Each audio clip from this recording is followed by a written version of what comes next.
Hello दोस्तों, आज के इस लेक्चर में हम कंक्रीट टेक्नोलॉजी के 6वें चैप्टर के बारे में डिस्कस करेंगे, जो है फार्माबंदी।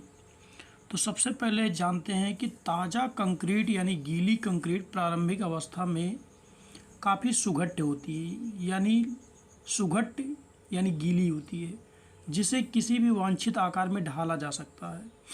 परंतु ढालने के समय से लेकर जब तक कंक्रीट के में स्वयं का भार संभालने की सामर्थ्य उत्पन्न नहीं होती, इसे एक अस्थायी सहारे की सपोर्ट की आवश्यकता पड़ती है। इस अस्थायी सहारे या रचना को फार्माबंदी के नाम से जाना जाता है।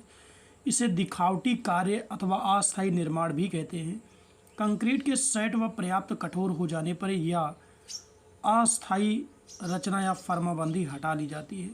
अतः निष्कर्ष क्या निकलता है कि फार्माबंदी वह अस्थायी रचना या ढांचा है जो कंक्रीट को पर्याप्त कठोर होने तक इसकी मूल स्थिति में संभाले रखती है। जब कंक्रीट सामर्थ्य ग्रहण करके स्वयं का ऊपरी भार उठाने योग्य हो जाती है तो फार्माबंदी हटा ली जाती है। ठीक है, ये फार्माबंदी का मेन काम है। अब फार्माबंदी पर्याप्त मजबूत व दृढ़ होनी चाहिए। अब फार्माबंदी के सारे गुण के बारे में बताए गए हैं, आप इसको अच्छे से देख करके रीड कर लीजिए। इसमें कुछ समझाने लायक नहीं है, टोटल थ्योरी है। ठीक, अब उसके बाद फार्माबंदी के पार्ट कौन कौन से होते हैं। देखिए, फार्माबंदी के दो पार्ट होते हैं। पहला तख्ताबंदी, जिसे हम शटरिंग कहते हैं। शटरिंग वही हमारा प्लाई होता है, जो छत के ऊपर प्लाई लगाया जाता है, उसे हम शटरिंग कहते हैं। और दूसरा ढूला या सेंटरिंग या स्टेजिंग, जो नीचे से बल्लियाँ लगाई जाती हैं, उसे हम ढूला कहते हैं। सेंटरिंग या स्टेजिंग कहते हैं। ठीक है, जब आप साइड पे जाओगे तब आपको पता चल जाएगा। ठीक, इसको आप पढ़ लीजिए, टोटल थ्योरेटिकल चीज़ें हैं। ठीक है, उसके बाद एक अच्छी फार्माबंदी की आवश्यकताएं क्या क्या हैं।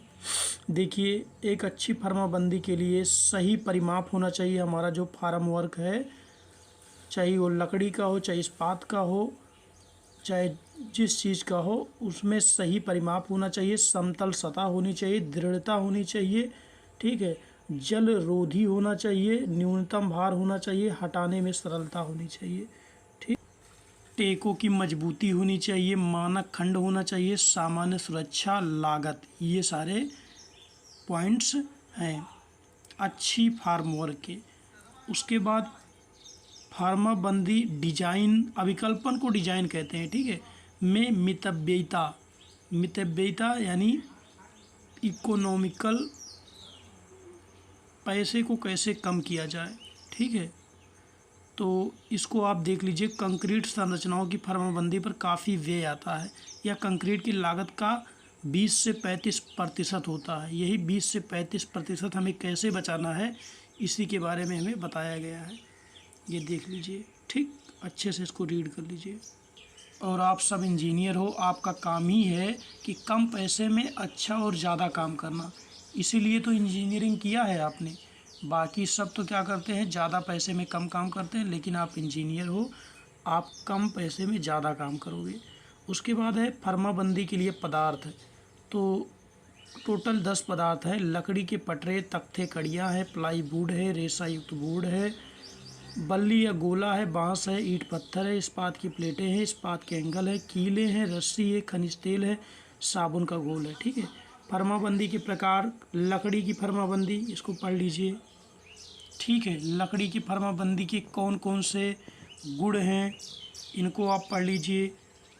और इनके दोष कौन कौन से हैं, इनको आप अच्छे से पढ़ लीजिए। उसके बाद इस्पात की फार्माबंदी, फार्म वर्क इस्पात, जो इस्पात का फार्म वर्क होता है, इसको पढ़ लीजिए।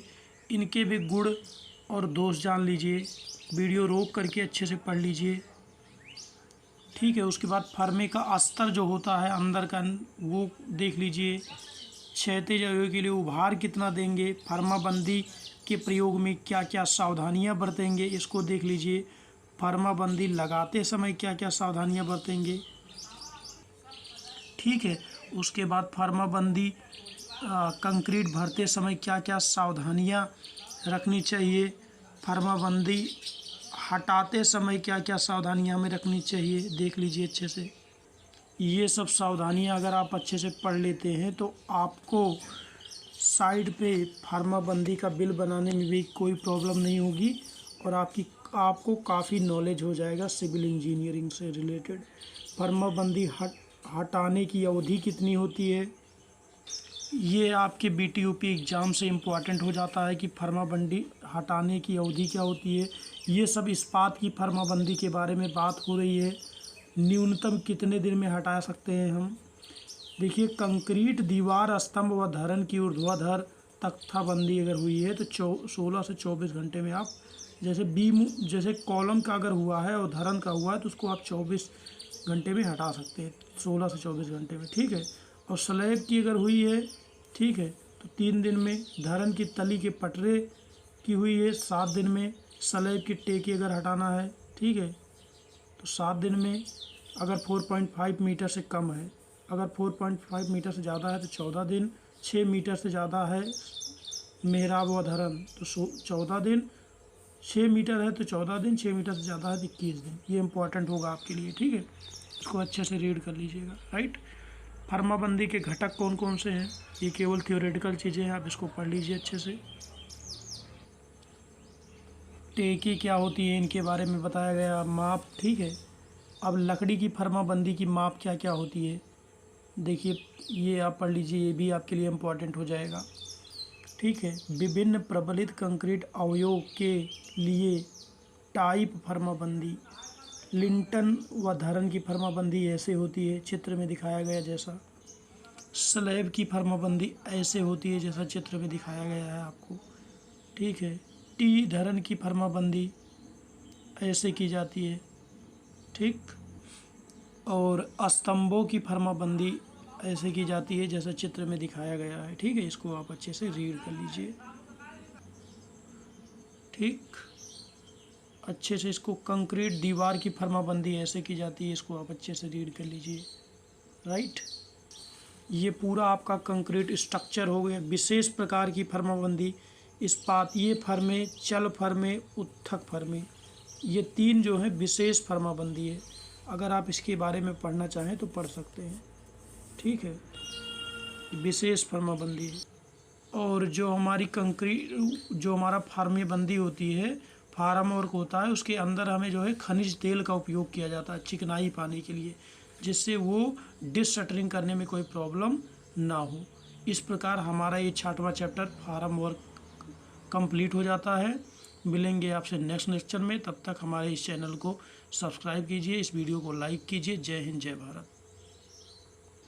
नेक्स्ट लेक्चर में हम आपसे 7वें चैप्टर के बारे में डिस्कस करेंगे, जो है कंक्रीट उत्पादन तथा कंक्रीटन संक्रियाएँ, ठीक है।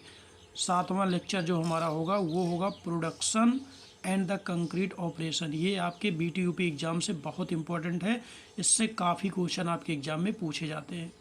जय हिंद, जय भारत।